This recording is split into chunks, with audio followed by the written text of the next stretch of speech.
रोज रोज भाजी काय करायचं हे टेन्शन तुम्हालाही आहे का? तर ही एकदा भाजी बनवून पहा. जबरदस्त टेस्टी लागते. जास्त साहित्य नाही, कमी वेळामध्ये तयार होणारी ही भाजी खूप चटपटीत लागते आणि चवीला खरंच एकदा भारी लागते ना, की एकदा बनवलात की नेहमी बनवाल एवढी चविष्ट कमी साहित्यातील भाजी.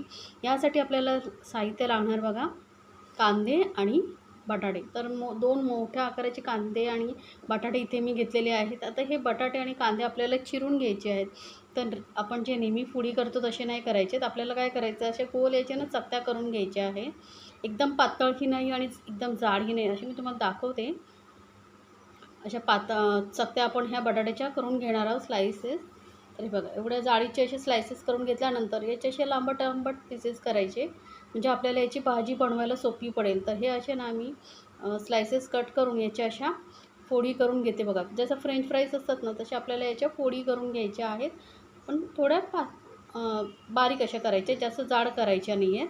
कारण आपल्याला यामध्ये भाजीला ही पाणीचा वापर न करता भाजी बनवणार आहोत ना, तर हा बटाटा आपण असा चिरून घ्यायचा. आता ही जी भाजी आहे 4 लोकांसाठी आरामात पुरते. तर तुम्हाला जसं जास्त लोकांसाठी बनवायची असेल, तर तुम्ही तेवढं बटाटा आणि कांद्याचं प्रमाण वाढवू शकता.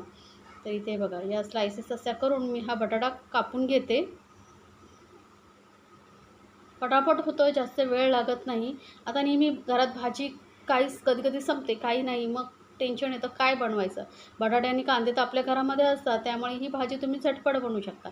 तर हे असे बटाट्याचे स्लाईस करून घेतल्यानंतर याला लगेचच ना आपण एखाद्या पाण्यामध्ये बाउलमध्ये पाणी घ्यायचं आणि त्यामध्ये घालून ठेवायचे. नाहीतर बटाटा काय होईल, काळा पडेल. जसे तुम्ही फोडी करत जाणार पीसेस, तसे आपण याला लगेचच पाण्यामध्ये ठेवून द्यायचं. तर हा आपला बटाटा बारीक असे पीसेस करून झालेले आहेत. याला ना आपण 2-3 वेळा स्वच्छ धुवून घेतलेलं आहे.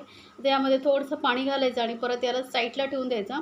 आणि आता आपण कांदा कापणार आहोत. जसा बटाटा कापला होता लांबट असं स्लाईसमध्ये, तसंच आपल्याला कांदाही कापून घ्यायचा आहे. कांद्याचा हा मधला जो भाग असतो ना देठाकडचा, तोही आपल्याला असा काढून टाकायचा आहे.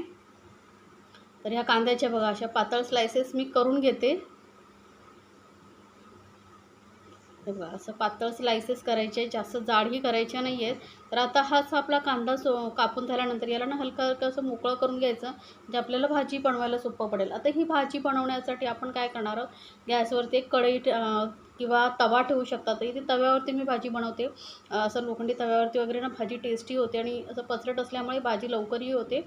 आता तेलामध्ये मी थोडंसं राई आणि जिरं घातलेलं आहे. थोडंसं हिंग घालायचं आहे आणि कढीपत्ता खूप सारा घालायचा आणि आपण जो कांदा कापून घेतला होता तो घालून घ्यायचा आहे. तर इथे समप्रमाणात जसं कांदा आणि बटाटा मी घेतलेला आहे. तुम्हाला जर कांदा जास्त प्रमाणात आवडत नसेल तर कमीही करू शकता. आता कांदा आपल्याला थोडासा तेलावरती भाजून घ्यायचा आहे. तर गॅस एकदम मीडियमवरती ठेवलेली आहे आणि मीडियम गॅसवरती हा कांदा मी भाजून घेते. बघू शकता हलकासा कलर चेंज झालेला आहे. थोडासा नरम झालेला आहे. गुलाबीसर असा कांदा झालेला आहे. जास्त आपल्याला ब्राऊन वगैरे करायचं नाही. यामुळे काय होतं, कांदा खाताना मऊसर लागतो आणि थोडासा गोडसर लागतो. त्यामुळे जास्त कांदा आपल्याला भाजायचा नाही. आता हे मध्यभागी थोडासा गॅप करून इथे मी घालणार आहे आलं लसूण पेस्ट. एक छोटा चमचा आलं लसूण पेस्ट घालते. असं मध्यभागी भाजल्यामुळे काय होतं, आलं लसूण पेस्ट व्यवस्थित भाजली जाते. आलं लसूण पेस्ट व्यवस्थित तेलामध्ये भाजून त्याचा जो कच्चेपणा घालवलात ना, तर भाजी टेस्टी होते. नाहीतर काय होतं, खाताना भाजी ना तो आलं लसूणचा कच्चा फ्लेवर येतो. आता कांद्याबरोबरच आपण लसूणही थोडासा परतून घेणार आहोत. तर गॅस एकदम मीडियमवरती ठेवलेली आहे. तर बघू शकता कांदा हलका गुलाबीसर झालेला आहे. जास्त डार्क केलेला नाही आहे. असंच आपल्याला हा कांदा पाहिजे. नुसत्या कांद्याची ही भाजी करतात, पण आपण फक्त कांदा आणि बटाट्याची करणार आहोत. ती जबरदस्त टेस्टी लागते. तुम्ही एकदा नक्की बनवून पहा. आता हा कांदा थोडासा नरम झाल्यानंतर यामध्ये आपण हे बटाट्याचे पीसेस घालून घेणार आहोत आणि आता गॅसने एकदम कमी ठेवायची बरं का, कारण या भाजीमध्ये आपण पाणी जराही वापरणार नाही आहोत. बिना पाण्याची आपण वाफेवरती ही भाजी बनवणार आहोत ना, त्यामुळे गॅस थोडा कमीच ठेवायचा. आणि बटाटे पातळ आपण चिरल्यामुळे काय होतं, जास्त वेळही लागत नाही शिजायला.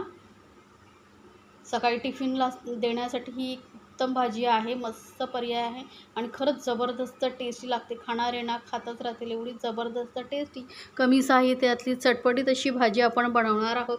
तर हा बघा कांदा आणि व्यवस्थित मिक्स करून घेतल्यानंतर यामध्ये लाल मिरची पावडर घालते. आता तुम्हाला तिखट किती हवं आहे त्यानुसार लाल मिरची पावडरचं प्रमाण कमी जास्त करू शकता. 1 चमचा मी घातलेला आहे लाल मिरची पावडर. त्यानंतर चवीनुसार मीठ आणि थोडं चटपटीतपणासाठी इथे मी आमचूर पावडर घालते, कारण आपण इथे टोमॅटो वापरणार नाही आहोत ना. तर अर्धा चमचा आमचूर पावडर घालते. यामुळे काय होतं भाजी मस्त चटपटीत लागते. आता तुम्हाला आमचूर पावडर नसेल आवडत तर नाही घातलं तरी चालेल, पण एकदा या पद्धतीने बनवून पहा. खरंच जबरदस्त टेस्टी भाजी तयार होते आणि जास्त तेलही वापरत नाही आहोत आपण, मसालेही जास्त वापरत नाही आहोत. त्यामुळे कोणालाही सहज बनवता येईल आणि घाईच्या वेळेस तुम्ही ही भाजी बनवू शकता. तर आता हे सर्व मिक्स करून घेतल्यानंतर गॅस एकदम मंदवरती ठेवून आपण याला झाकून वाफून घ्यायचे आणि मध्ये मध्ये ना 2-2 मिनिटांनी मिक्स करत राहा, कारण काय पाणी नाही आहे त्यामुळे खाली लागू शकतं. तर फक्त 2-2 मिनिटांनी असं वर खाली करत राहायचं, म्हणजे बटाटा एक समान शिजला जाईल. नाहीतर काय होईल, एक पोळी शिजली जाईल, एक कच्ची राहील. त्यामुळे मध्ये मध्ये असं मिक्स करत राहायचं. तर हे बघा मस्त कलर आलेला आहे भाजीला, मसाल्याचा कलर छान आलेला आहे. आता गॅस मंदावरतीच आपण ही 7 ते 8 मिनटामध्ये तुमची भाजी तयार होते, पूर्ण जास्त वेळ न लागता. तर परत ह्याला आपण झाकून 2 मिनटं असं मध्ये मध्ये हलवत राहायचं आहे. तर बघू शकता 2-2 मिनटांनी ही भाजी मी परतते आहे आणि भाजीचा सुगंध काय सुंदर येतो आहे माहिती आहे. मस्त, मला तर ही भाजी खूप आवडते. काही भाजी नसली ना आता झटपट बनवता येते. तुम्हालाही नक्की आवडेल, तर एकदा बनवून पहा.